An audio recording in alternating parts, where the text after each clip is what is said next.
Kami dari kelompok 4 akan menceritakan tentang kisah Nabi Musa alaihi salam. Nabi Musa alaihi salam adalah seorang anak laki-laki dari Imron bin Yasor. Suatu hari, Raja Fir'aun diramal oleh seorang ahli nujum.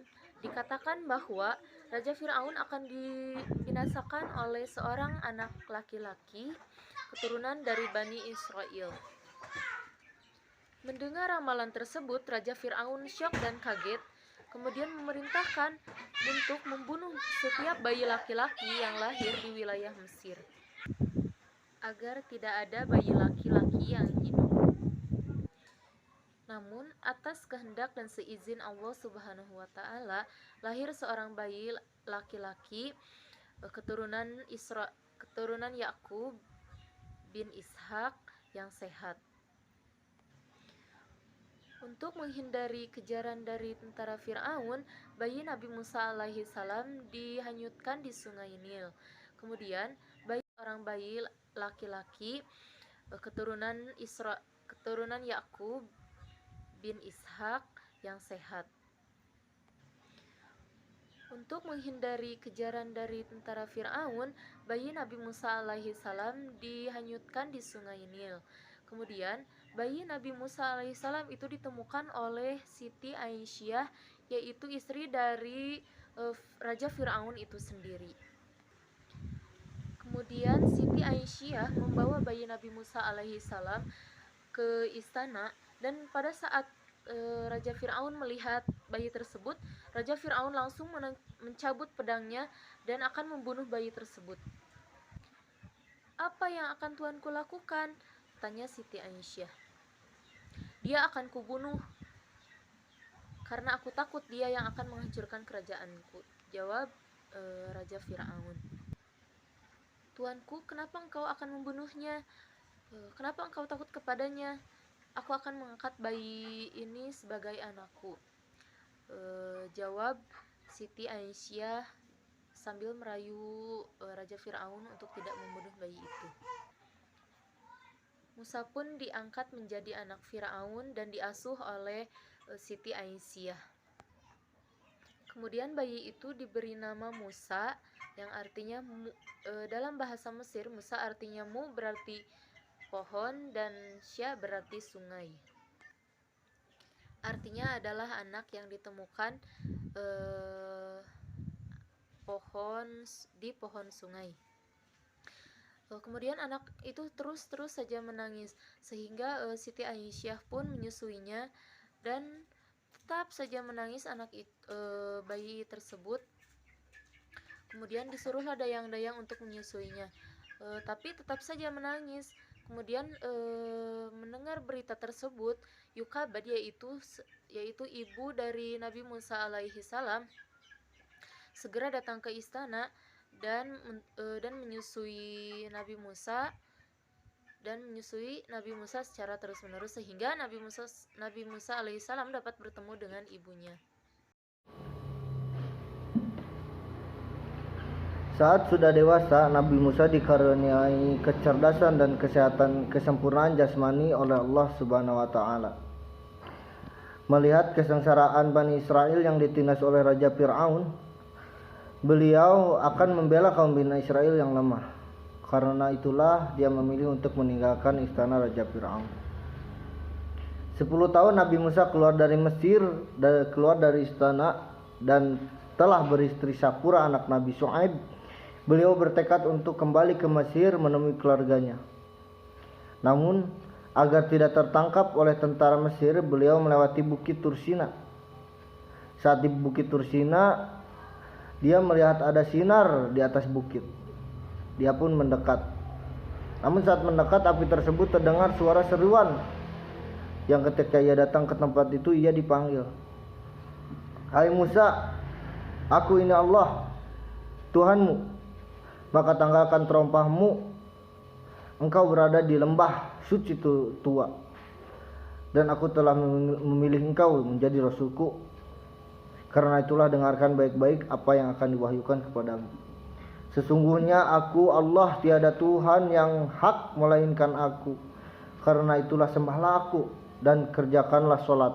agar engkau mengingatku. Sesungguhnya hari kiamat pasti terjadi. Aku sembunyikan tanda-tandanya agar tiap-tiap diri kelak dinilai amal perbuatannya. Maka jangan sekali-kali kamu ragu-ragu tentang ini. Jangan kamu dipalingkan oleh orang-orang yang tidak beriman kepadanya, yang akan mencela engkau kelak. Nabi Musa menerima wahyu saat itu. Kemudian Nabi Musa membuka sepatunya. Hatinya sangat berdebar. Tiba-tiba mendengar suara kembali. Apa itu yang di tanganmu, Musa? Musa pun menjawab, ini adalah tongkatku. Aku telah bertelekan kepadanya, dan aku pukul daun dengannya untuk kambingku, dan bagiku ada lagi keperluan yang lain padanya. Allah berfirman, lemparkanlah tongkat itu, hai Musa. Lalu tongkatnya dilemparkan. Tiba-tiba tongkat itu berubah menjadi ular besar yang merayap dengan cepat memburu ke arah Musa. Musa lari ketakutan. Kemudian Allah berfirman lagi kepadanya, peganglah tongkat itu kembali. Jangan takut, hai Musa. Sesungguhnya seseorang yang telah diutus untuk menjadi rasul tidak perlu takut. Kami akan mengembalikannya kepadanya semula menjadi tongkat. Musa memegang ular itu kemudian kembali menjadi tongkat. Selanjutnya Allah berfirman kepada Musa, kepitlah tanganmu ke dalam ketiakmu. Niscaya ia akan keluar menjadi putih cemerlang tanpa cacat, sebagai mukjizat yang lain pula. Lalu Musa mengapitkan tangannya, tampak kemudian di tangannya bercahaya putih kemilau. Kemudian Allah memerintahkan kepadanya, pergilah kepada Fir'aun, sesungguhnya ia telah melampaui batas, mengatakan bahwa tiada Tuhan selain Allah. Di Bukit Sina dia menerima wahyu pertama kali. Di bukit tersebut Allah Subhanahu wa taala juga memberikan mukjizat kenabian melalui tongkatnya. Saat diletakkan di atas tanah, berubah menjadi ular yang besar. Ketika diambil oleh Nabi Musa, tongkat itu kembali berubah menjadi tongkat biasa. Setelah Nabi Musa sampai di Mesir, kemudian beliau beserta saudaranya yaitu Harun menyampaikan perintah Allah kepada Raja Fir'aun, yang kemudian Nabi Musa berkata, kami adalah utusan dari Tuhanmu, maka janganlah kau siksa Bani Israel, lepaskanlah mereka bersama kami, karena sesungguhnya kami membawa bukti atas kerasulan kami, dan niscaya barang siapa yang ingin keselamatan, maka itu adalah yang akan diberikan petunjuk oleh Tuhan, dan barang siapa yang ingin disiksa, maka itu adalah tergolong dari orang-orang yang berpaling darinya.